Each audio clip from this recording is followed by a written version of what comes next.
Sometimes I just need a break. Making room for me is okay.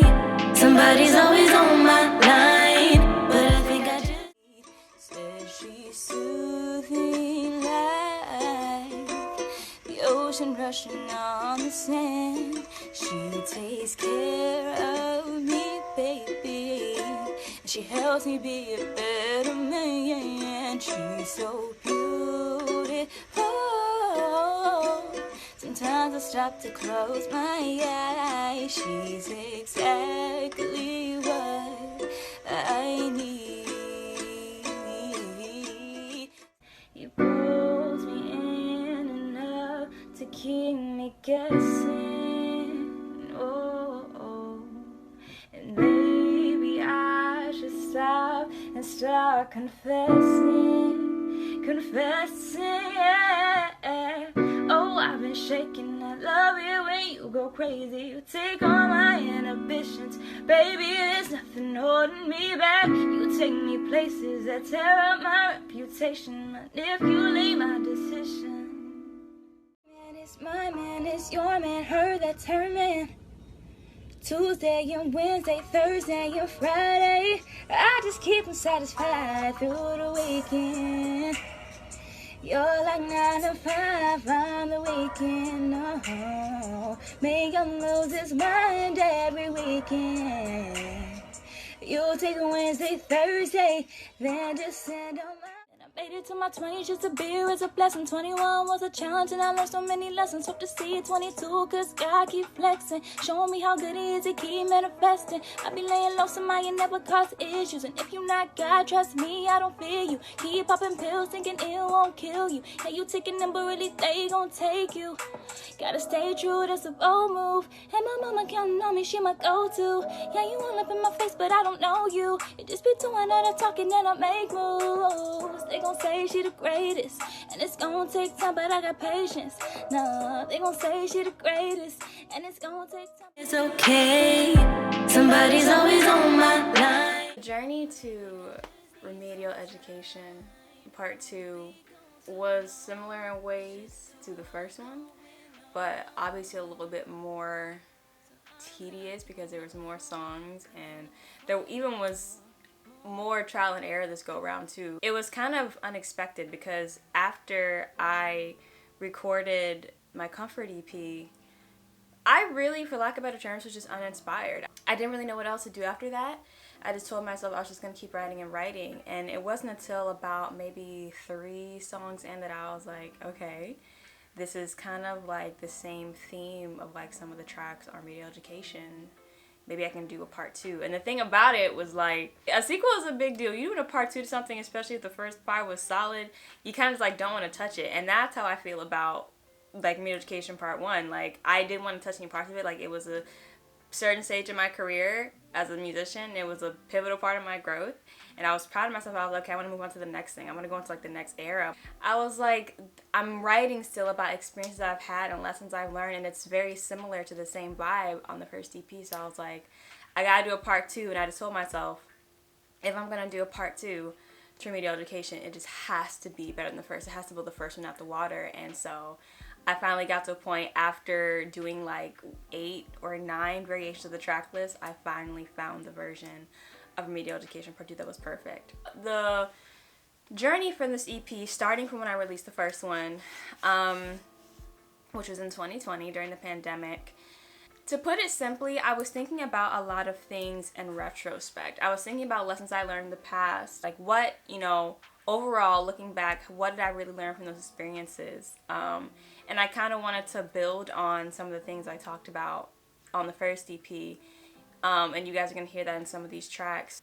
But in terms of just like my growth as an artist from the first EP, I feel like there's been a major growth in terms of just vocal production and how I do BGVs. It really became like fun to me, like when I was recording my Comfort EP. Like, it's always been fun, but because I was so inexperienced with it on the first EP, there wasn't a lot of that on there. So when I went in to make Comfort, which was my Valentine's Day themed EP, it was intentional. I went into that EP like, okay, these are 3 songs. I need to be heavy on the vocal production, and I need to make sure it is tight. With this project, it's a combination of everything I learned technically terms about myself as a singer, and in terms of just like how I go about doing BGVs and just trying to get creative with them and find my own thing. And that's another thing with ad-libs. I am still in the process of trying to learn how to get creative with my voice and how to play with it. It's never like something I feel like, okay, like that's done, I'm like mastered it. And it's so crazy because when I'm doing reviews, I've talked about a few times how I just love, like for the last half of a track, an artist will just go off and go crazy with the ad-libs. I'm just like, I'm always talking about how I missed out, how I love an artist do that. Why don't I do that in my own music? I really wanted to push myself even more as a vocalist, because I feel like the most challenging song I've had to record to date was Short Love. It's a short love. It's a short love. Oh, when I think about our love, all our troubles are behind us. When I look up above, I thank God that He sent you. That song took me about maybe 3 days in its entirety to be satisfied with.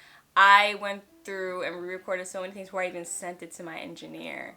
And I actually did that again with this EP as well. And that's the thing, like, trial and error, even though it can be frustrating, you've already spent money to get something mixed. Sometimes if you're just not feeling something, or you feel like it needs to be reworked, you just gotta do that. And that's what I learned with this EP too. So there are some songs that I cut, and I plan on, you guys hearing those songs one day, but there were some songs I cut, songs I wrote to replace those songs that I just felt were a much better representation of who I am as an artist, that fit the vibe better. And yeah, that's what I hope the first single kind of encompasses when you hear a culmination of all my growth from like the first EP to this one. And you'll definitely hear elements of what I did on Comfort on this EP as well, but it's definitely like times 10. Like, I posted on my story a while back that Remedial Education, I love you, but you've been up. Like, I'm so sorry. Like, Remedial Education Part 2, she's simply just that girl. And I just want to take the time to just take you on like a mini journey documentary of what I went through and just kind of my thought process while I was recording this project. The journey has been longer than I anticipated. Like, timing, I always tell myself I always wanted to release a project during the summer, but for some reason, y'all, the fall, it just seems to be my thing. I don't know what it is. One day I will plan ahead far enough to get something done and release for the summer. But yeah, I had so much fun recording this project, and it challenged me, it pushed me, it showed me a lot of things about myself that I did not know I was capable of either. With each release, with each drop, with each session, I learned more about myself, and it's one of those projects where I put so much into it that after I'm done with this, like, I already kind of know what I want to do next, but I want to elevate it. The whole point of being a musician and why I love being an artist is because I never want to stop learning. I never want to stop learning about my voice, about, how to become a better songwriter. I never want to stop learning. There's so much to learn when it comes to music. Yeah, like, it's okay to be an expert, but like, I don't know if I ever want to get to the point of being an expert where I feel like I know everything. I always want to be a student of the craft, and I think when you are a student of the craft, it helps you, one, with longevity, but it also keeps the process fresh for you and new for you. And I think the fact that I was intentional about not going in to record something unless I was for sure I was ready to, and not trying to record something when I was really uninspired, helped. And that's why some of these songs I wrote like over 2 years ago now, a little over a year. So I've been sitting on them and just waiting for them to have a place and a time and a space to be heard. And I feel like now is that time. And I know I talked about in one video how I was working on an album. Ciao! We's gonna get this out in the air right now. I don't know when y'all get an album, because I don't feel like I'm at a place as an artist where I'm ready to record a full-length body of work. Because when I do that, I actually want to go in the studio. Like, actually where I'm filming this documentary is actually where I recorded the EP. My mom has like this quiet little nook by her closet. It's like the quietest place in our entire condo. But I wanted to do this because I know this is kind of like familiar with like my sit-down videos that I do. So I was like, let's kind of bring that element in a more professional way, as professional as this can be, I guess.